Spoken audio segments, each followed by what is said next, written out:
মা দুঃখিনী দরজার কিনারায় দাঁড়ায় দাঁড়ায় সন্তানের দিকে তাকায় থাকে।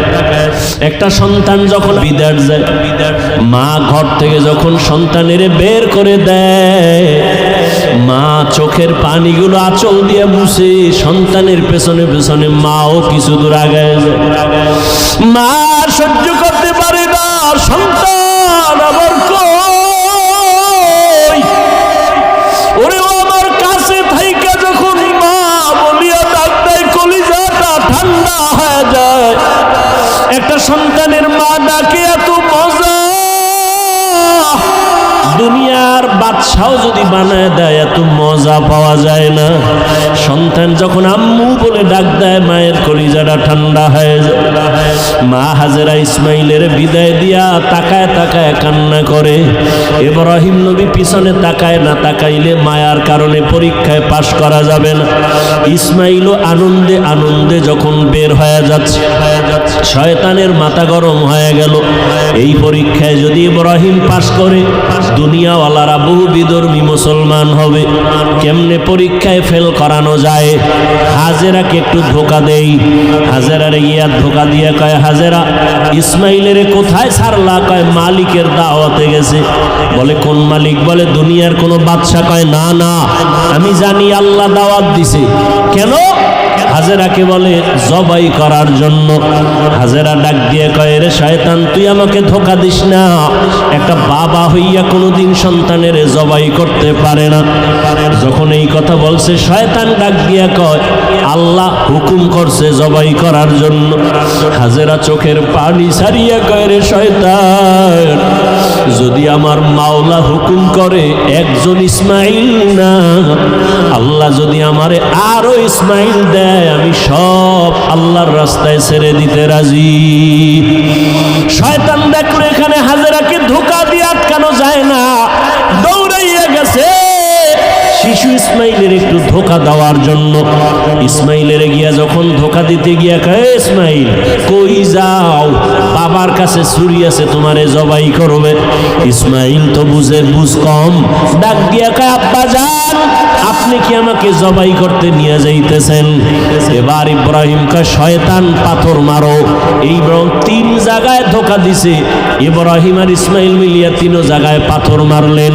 আল্লাহ তাআলা আইন করে দিলেন, আমার ইসমাইলের কথা কাজটা আমার কাছে ভালো লাগছে। ইব্রাহিমের এই কাজ কিয়ামত পর্যন্ত স্মৃতি হয়ে থাকবে মুসলমানের কাছে।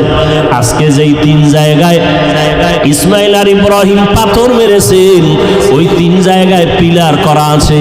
ও হাজিরা, তোমরা হজ করতে গিয়া ওই তিন জায়গায় যদি পাথর না মারো, তোমাদের একজন আর হজও কবুল হবে না। এবার নিতে নিতে ইসমাইলকে নিয়া মিনা বাজারে হাজিরা এখন যেখানে কোরবানি দেয়, ইসমাইলের যেই জায়গায় কোরবানি দিছেন ওই জায়গায় ইব্রাহিম নবী ইসমাইলের নিয়া এবার চিন্তা করলেন, আল্লাহ আমারে কেমন সন্তান দিলেন, একটু পরীক্ষা কইরা দেখি। এবার সন্তানকে বাবা বলতেছেন, ফালাম্মা বালাগা মাআহু সাইয়া ক্বালা ইয়া বুনাইয়া ইন্নী আরা ফিল মানামি আন্নী আযবাহুকা ফানজুর মাযা তারা। ও বাবা, আমি স্বপ্নে দেখলাম তোমাকে জবাই করতেছি, বলো বাবা তোমার কি মতামত, বলো। ইব্রাহিম নবী কথাটা বলা মাত্রই সাথে সাথে সেকেন্ডের মধ্যে সন্তান ইসমাইল জবাব দিয়ে দিলেন, ইয়া আবাতি ফাল মা তুমার সাতাজিদুনি ইনশাআল্লাহু মিনাস সাবিরিন। আব্বাজান, দ্রুত আমাকে আল্লাহর হুকুম মতো জবাই করেন, ইনশাআল্লাহ আমাকে আপনি ধৈর্য ধারণকারীদের মধ্যেই পাবেন।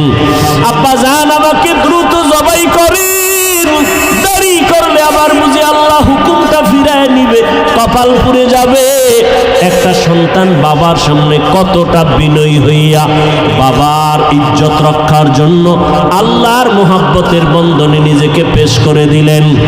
তবে ইতিহাসবিদরা লেখেন, ইসমাইল একটু কান্না করে বলছেন, বাবাজান, আপনি যদি এই কথাটা আমাকে একটু বাড়ি বসিয়া বলতেন, আমি আমার দক্ষিণী মায়ের থেকে একটু চির বিদায় নিয়ে আসতাম। কারণ 6টা বছর আমার মা আমার এত কষ্ট করে লালন পালন করে বড় বানাইছে, এই 6টা বছর পানি নাই, খানা নাই, আপনিও এসে দেখেন নাই। আমার মা আমার মুখে জিহ্বা দিয়ে আমার পেটের ক্ষুধা নিবারণ করেছে। আমার মা পাগলনির মতো দৌড়াদৌড়ি করেছে।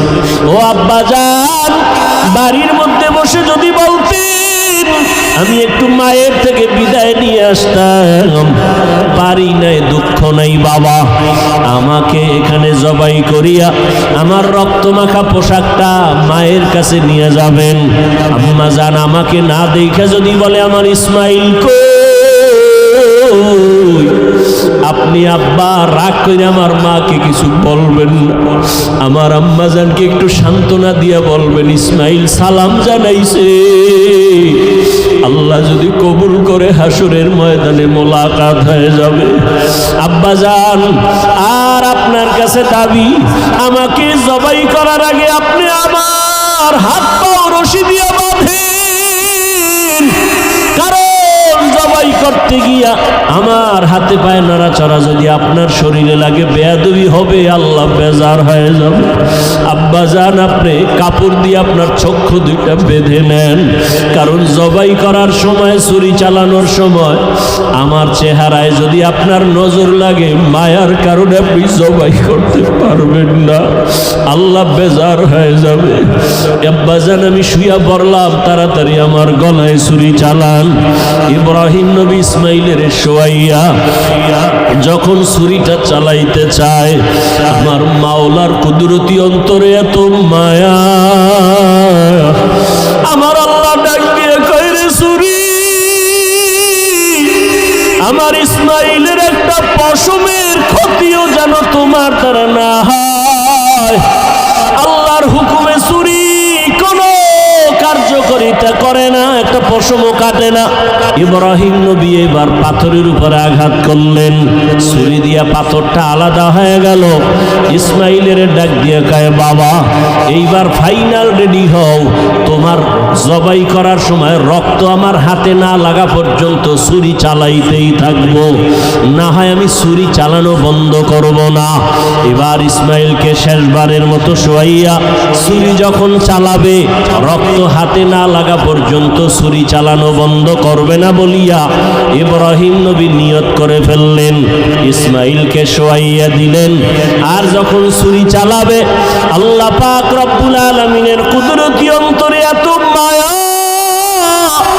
জিবরাইলের ডাক দিয়া কয় জিবরাইল, আমার ইব্রাহিমের ওয়াদা এমন ত্যাগ আর নিয়ত যে রক্ত না লাগা পর্যন্ত ছুরি চালানো বন্ধ করবে না। আমি তো ইসমাইলের জবাই চাই না, আমি চাই আমার হুকুমের জন্য কতটুকু তারা ত্যাগ স্বীকার করলো। আমার মোহাব্বতের পরীক্ষা চাইছি, আমি ইসমাইলের জবাই চাই নাই। আমার হুকুম মতো প্রশ্ন ছাড়া যখন তারা দুজনে রেডি হয়ে গেল, আমার পরীক্ষা হয়ে গেছে, আর লাগবে না। ইসমাইলের জবাই করার আগে, ছুরির নিচে দেওয়ার আগে জান্নাতি একটা দুম্বা নিয়ে যাও, ইসমাইলের সরাইয়া জান্নাতি দুম্বাটা যখন ছুরির নিচে দিয়া দাও। ইব্রাহিম নবী ছুরি চালায়, জিব্রাইল আমিন দুম্বা নিয়ে রওয়ানা। দেখতেছে আমি যাইতে না যাইতেই মনে হয় ছুরির নিচে ইসমাইল জবাই হয়ে যাবে। জিব্রাইল আমিন আসমান থেকে একটা আওয়াজ দিছে, আল্লাহু আকবার, আল্লাহু আকবার। ইব্রাহিম নবী তাকাইছেন, তিনিও ডাক দিছেন আল্লাহু আকবার, আল্লাহু আকবার। এইবার ইসমাইলও আওয়াজ দিলেন লা ইলাহা ইল্লাল্লাহ। এইভাবে আওয়াজ দিয়া ইব্রাহিম নবী যখন চক্ষু